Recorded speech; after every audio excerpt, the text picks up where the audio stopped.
So with this next lecture, I'm going to be breaking it up into smaller sections because it's such a long lecture.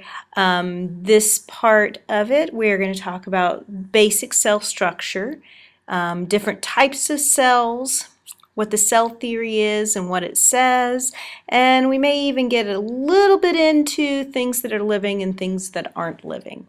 So sit back, buckle your seatbelts, and off we go. So we're going to talk about viruses first. They are not cells.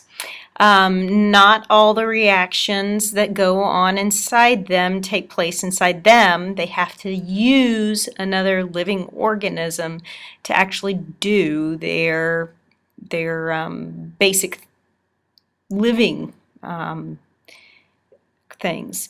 They have to have a host to produce. The host is the cell. And without the host, they essentially are in stasis. They're like seeds or something like that. They can only reproduce with a host. They are only active with a host. And they can leave their DNA inside the host.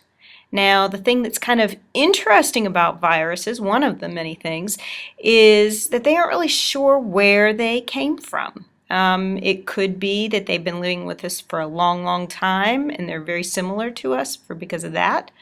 Or they could be just part of our own escaped DNA that is now living outside us and trying to return. They just really don't know. Those are just some hypotheses about where viruses came from. And it's really unknown as to exactly what's going on with them.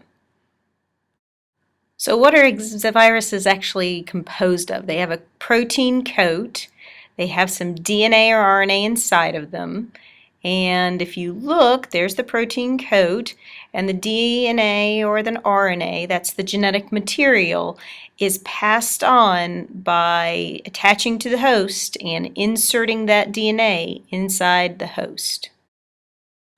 Now these are some examples of viruses. As you can see, we already talked about the protein outer layer and the DNA or the RNA.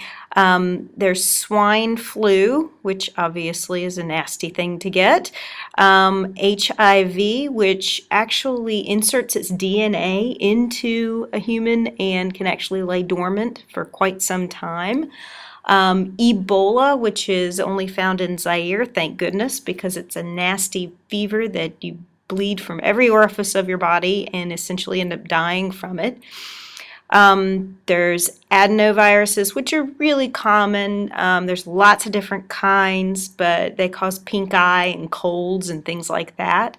And then down on the bottom, I've got a picture of the papillomavirus, which is the virus that can cause cervical cancer and vaginal warts, which isn't very nice. But they've got a new immunization out to protect against just such a thing. So that's really the only way to protect against viruses is through immunization. There are some antiviral medication, but you can never ever treat a virus using antibiotics. So that's something that's really important for everybody to realize. That when you're sick, you shouldn't go to the doctor and just ask for antibiotics, because if you have a virus, it isn't going to work and it's actually going to cause some problems that we're going to talk about later.